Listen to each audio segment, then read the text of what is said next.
What's up guys, ngayong araw nga pala naligo muna kami ng mga kapatid ko at dito na nga rin pala kami kumain. What's up guys, ngayon pala ay pupunta na naman po kami dito sa dating pinuntahan po namin. Nasa Digabubo.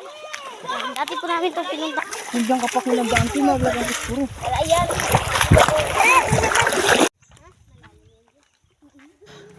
What's up guys, Bimski nga pala. So ngayong araw nga pala naligo muna kami ng mga kapatid ko dito sa Cansijas. So kasama na nga rin pala namin dyan yung pinsan ko. Saka pamilyar na nga rin pala yung lugar na to dito sa amin.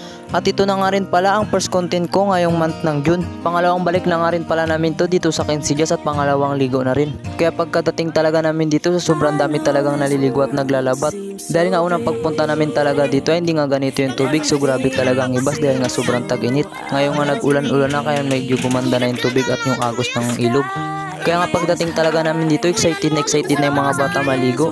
Kaya sabi ko nga sa kanila magpahinga muna sila dahil nga kakarating lang rin namin. Dahil nga grabing init din ang pagpunta namin dyan. Ang pagpunta namin dyan ay alas 10 na ng tanghali. Kaya kasagsagan na ng init dito sa amin. So umuulan na rin pero bihira lang. So minsan mga hapon na umuulan. At after nga nilang magpahinga ay naglublob na sila sa tubig.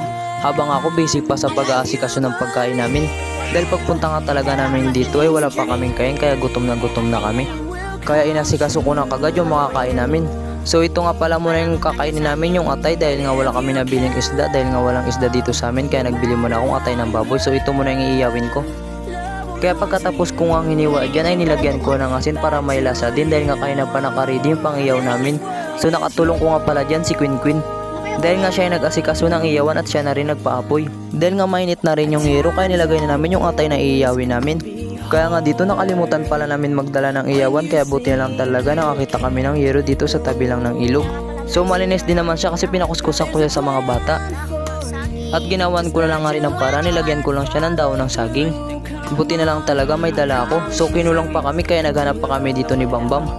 Dahil nga gagamitin namin mamaya dahil magbubudol wait lang kami dahil nga wala kaming dalang plato. At habang nag-iyaw nga doon si Queen Queen ay nagbalat na ako ng mangga.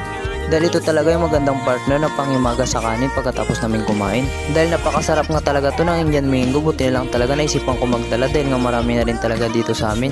So ang iba talaga dito ay manibal na at iba naman hinog na rin. Dapat ngayon papartneran namin ng santol kaso lang naubusan na nga ng bunga kaya sabi ng mga bata okay na rin daw yun kahit mangga na lang daw.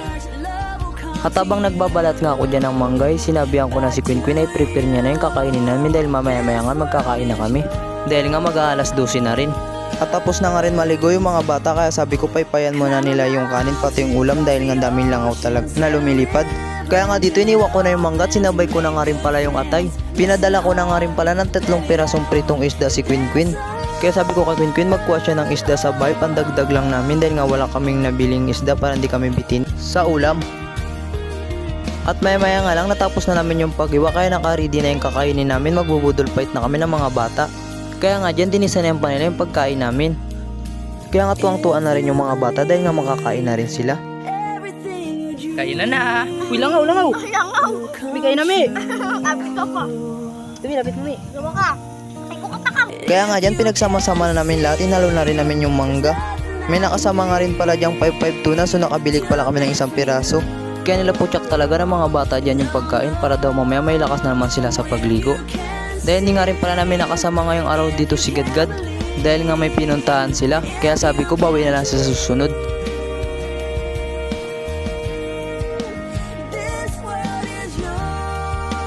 Kaya dito hindi ko na pala nabidyoan yung pagligo namin at yung iba pa namin ginawa. Dahil nga uuwi na rin kami dahil mag-aalas 4 ng hapon at dumumi na nga rin pala ang tubig dyan. Dahil nga may nagkukuha rin ng buhangin doon sa taas. At nag-aaway na nga rin pala si Bambam pati si Noah dyan. Hanggang dito lang pala yung video to. Kita-kits tayo sa next content. What's up guys? So, ngayon ay pauwi na kami.